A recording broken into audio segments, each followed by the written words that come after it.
Nice shirt. Is it a medium, bro?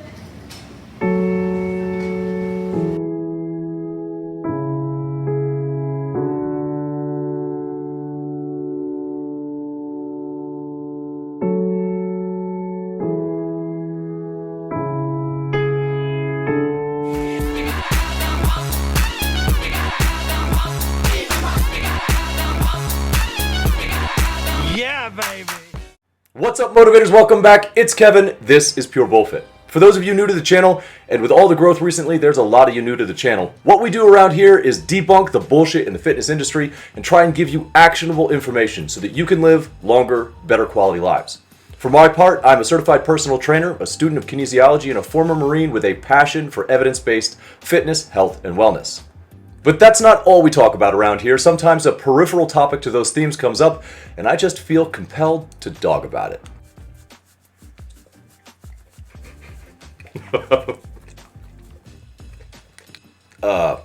Talk about it.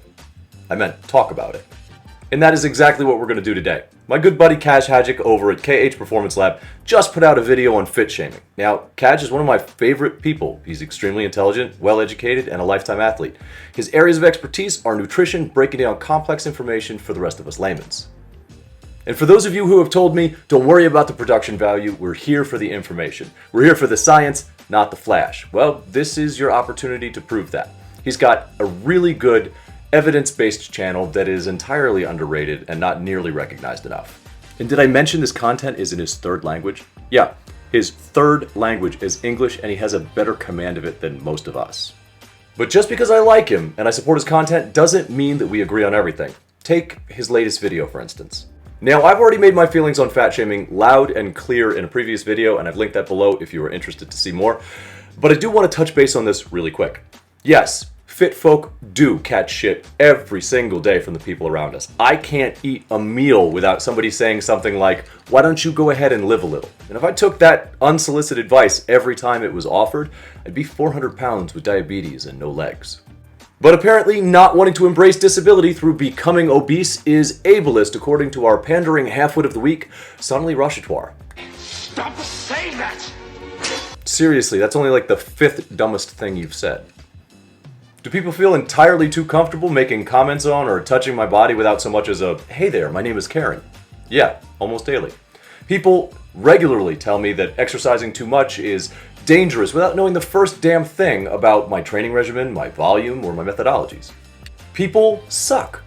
Fat, fit, skinny, somewhere in between, somebody always has something to say. But does fit shaming in any way really compare to the malicious and often cruel treatment that obese people have been enduring for decades? Psst. The answer is no. No. Just no. And comparing the two while you share your health concern commentary is disingenuous and kind of shitty. Now, in no way do I think that's what Kaj is doing, but it is the way that I see fit shaming brought up in arguments as just a way to justify fat shaming. This is so prevalent that any commentary on maintaining a healthy weight or the risks of carrying excess body fat are immediately vilified as fatphobic shaming. If you listen to the folks in the fat acceptance movement, all of these folks are fatphobic bigots. Each of them has made a point to call out the increasingly alarming obesity epidemic. They've had the gall to point out that scientifically and statistically speaking, you are at a significantly greater risk of dozens of preventable but life-threatening diseases for being chronically overweight or obese. True or not, it's uncomfortable, so it has to be evil, right? It's evil! Don't touch it! What the fuck? If only there were people out there in the fitness community saying positive things about people of size. Oh wait, there are. All those quotes came from Alan Roberts, and while you might not like the delivery, all of these content creators have been consistently pushing the message that self-love is important, self-care is paramount, and you do have value and a right to dignity. Does Alan sugarcoat things? No. That's not really his thing. And if you have a problem with the F word, you should probably watch somebody else. Does Papa Swolio have more dick jokes than a platoon of Marines? No, but it's really close, so I can see what you're saying there. He might not be your cup of tea. Is John from Obese to Beast a traitor to the cause because he supports weight loss and a healthy, active lifestyle? Only if your cause is a preventable early death and a miserable end of life. Is Michelle McDaniel a bully because she has thoughts that might offend you? Well, if you think that, you haven't actually watched her content. You just got offended by the name. Does James from Shredded Sports Science... who am I kidding? Everybody loves that bald British badass. Much love, brother. All of them have been talking about obesity, and all of them at some point have brought up the idea of fit shaming. But to make a point, not to justify fat shaming. The point is, yes, fit people have to deal with some bullshit too. But please, let's stop trying to put it on the same level as the legitimate harassment that obese people have had to deal with for decades. It doesn't help, and as I've already talked about, it undermines legitimate efforts to get people the information that will help them. Obese to Beast summed up my feelings especially well in his recent video on Bill Maher's commentary that fat shaming needs to make a comeback. But I think it's important to understand there's a difference between fat shaming and being honest and sharing the facts, right? Because I've been called a fat shamer just for sharing the fact that when I was obese, I wasn't happy. And when I was obese, I was literally afraid to die. I don't think that's fat shaming. So I think the issue, the big issue that we're having in America right now is a lot of people are saying certain things are fat shaming when in reality, it's just someone maybe actually trying to help. Now, of course, there is still fat shaming going on, and there are still horrible people and very mean people that are just rude to people that are overweight. Absolutely, that is a fact. At best, all this talk about fit versus fat shaming is a distraction. While we're talking about that, we're not talking about the very pressing, very quantifiably deadly issues surrounding obesity. Obstructive sleep apnea, in which the weight of your own body ultimately slowly suffocates you over the course of years. The heavier you are, not only are you more likely to develop the condition, but it affects you more acutely.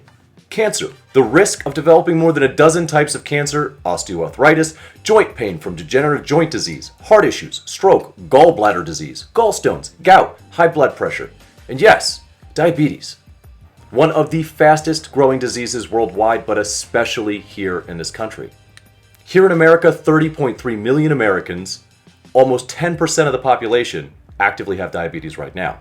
Pre-diabetes, 84.1 million Americans age 18 or older. And as far as deaths go, 79,000 death certificates listing it as an underlying cause of death in 2015, and 250,000 plus death certificates listing it as an aggravating condition contributing to the death.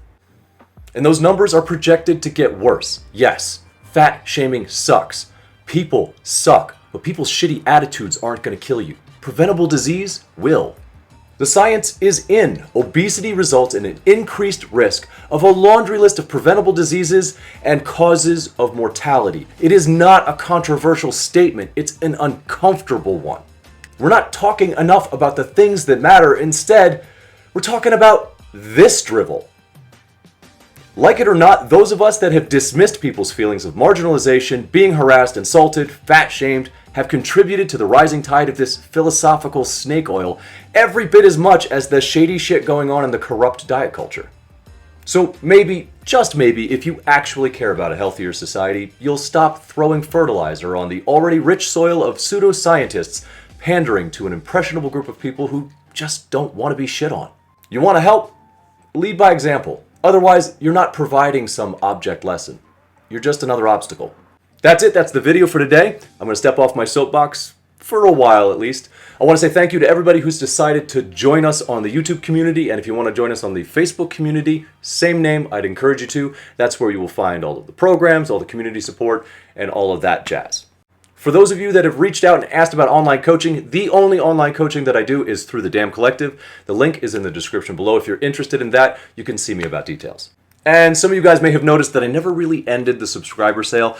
I've decided that I just want to see you guys wearing the merch. I don't really care about profiting off it. I really dig it when you guys send me your messages, your progress pics, you guys wearing the Pure Bullfit shirts, the whole 9 yards. I appreciate all the support that I've gotten in the DMs. You guys really have encouraged me to keep going. So thank you guys.